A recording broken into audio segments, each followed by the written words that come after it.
viens du collège Jules Michelet. Merci. Donc je vais vous poser quelques questions.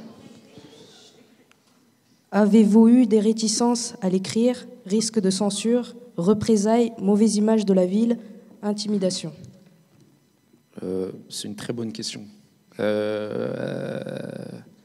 vais regarder tout le monde comme ça. Non, pas de réticence, au contraire, pas de réticence à l'écrire, parce que ça venait après des épisodes douloureux, on va dire, sur le quartier qui était en question à Sartrouville. Beaucoup de bus cramés, on va dire une réputation qui est un peu abîmée.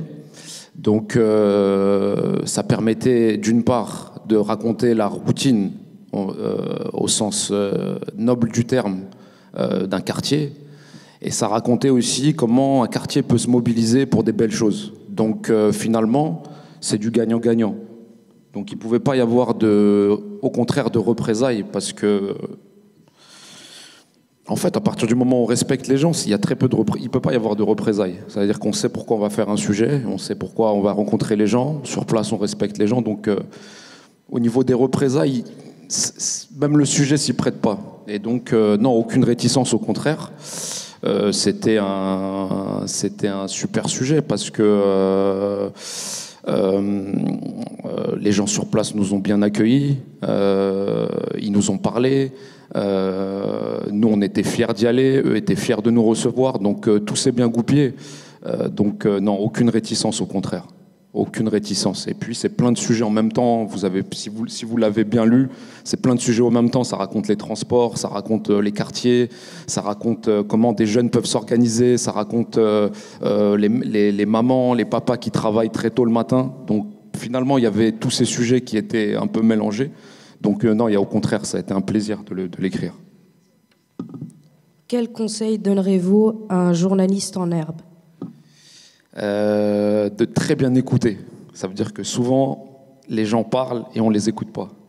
C'est-à-dire que quand on part en reportage et tout, on a parfois des idées en tête. Et ces idées en tête nous empêchent d'écouter. Il y a une expression qui dit on n'entend que ce qu'on veut entendre, un truc un peu comme ça. Mais en fait, l'idée, c'est d'écouter. C'est de bien comprendre où on est, de respecter les gens. Le respect, je pense que c'est une valeur qui dépasse le journalisme. Mais en journalisme, c'est une des valeurs essentielles. C'est-à-dire que les gens ont la gentillesse de vous accueillir, de vous parler, ils vous confient quelque chose. Parce que quand les gens vous parlent, ils vous confient quelque chose. Finalement, d'une part, ils ne sont pas obligés de vous parler, et d'autre part, ils ne sont pas obligés de vous donner autant. Ça veut dire qu'ils auraient pu donner le minimum, alors qu'eux nous ont tout ouvert. Parce que je dis nous, parce que c'est un travail d'équipe.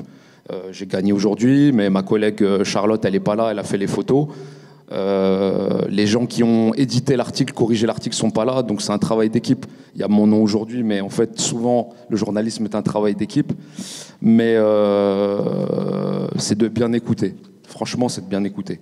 Et de bien regarder, observer. On est où? Qu'est-ce qu'on voit? Qui sont les gens qui nous parlent? Et en fait, à partir de là, on arrive à essayer de faire quelque chose d'un peu correct.